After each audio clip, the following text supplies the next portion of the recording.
Leptin, also known as human obesity protein, is a cytokine hormone that consists of a single chain of 167 amino acids.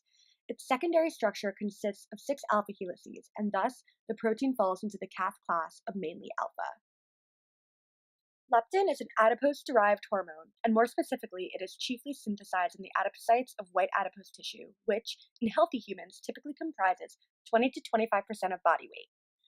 The amount of circulating leptin is directly proportional to the total amount of fat in the body. In general, leptin is involved in neurobiological pathways critical for the regulation of energy balance and feeding behavior.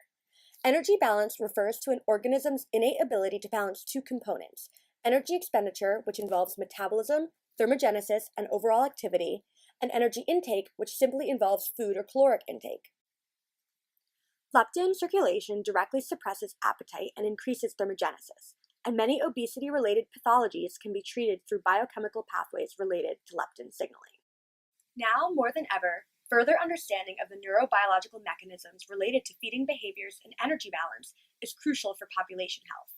In the past 20 years, anyone can see that according to CDC data, the rates of clinically obese persons have increased dramatically across the 50 states.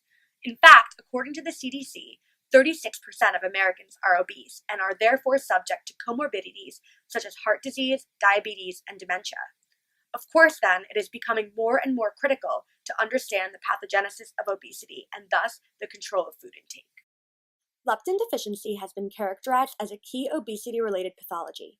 In 1997, a clinical biochemistry research group in the UK first described the genetic basis for congenital leptin deficiency in 2 children from the same Pakistani family. Although the children were morbidly obese, their serum leptin levels were undetectable. In fact, the researchers found that a frameshift mutation in the leptin gene resulted in a truncated, non-functional protein. Upon treatment with exogenous subcutaneous injections of leptin, however, the scientists observed dramatic weight loss results.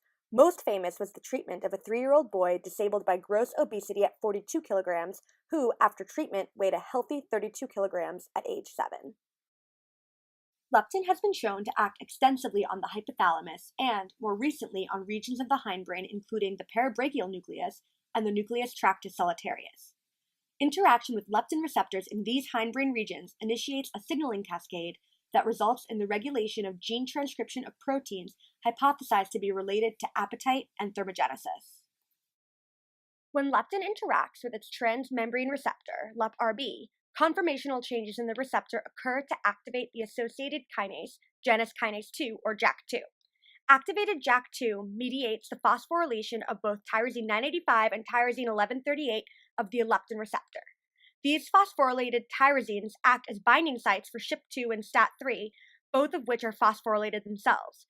SHP2 is a protein phosphatase that acts to eventually activate MAPK. MAPK is a transcription factor specific for the activation of Phos and Jun, the components of a larger transcription factor complex.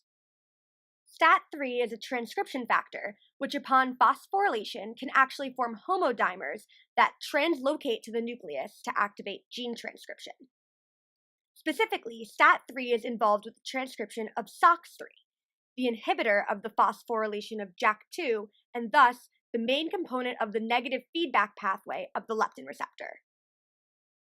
Recent experimentation on the effect of leptin signaling on behavior has suggested that distinct hindbrain regions such as the NTS and PBN are responsible for integrating energy status signals and projecting information regarding behavioral responses with the goal of controlling energy balance. The NTS receives input from GI tract peripheral nerves, as well as information from blood-borne hormone concentrations, such as the concentration of leptin. The NTS has been shown to then project to an anatomically distributed set of cortical regions, several localized to the hypothalamus, the neural center of homeostasis.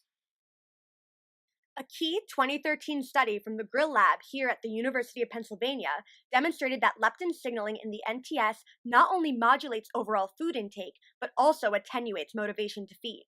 In this experiment, rats were placed in operant boxes in which they were forced to press a lever a certain number of times to receive a sucrose reward.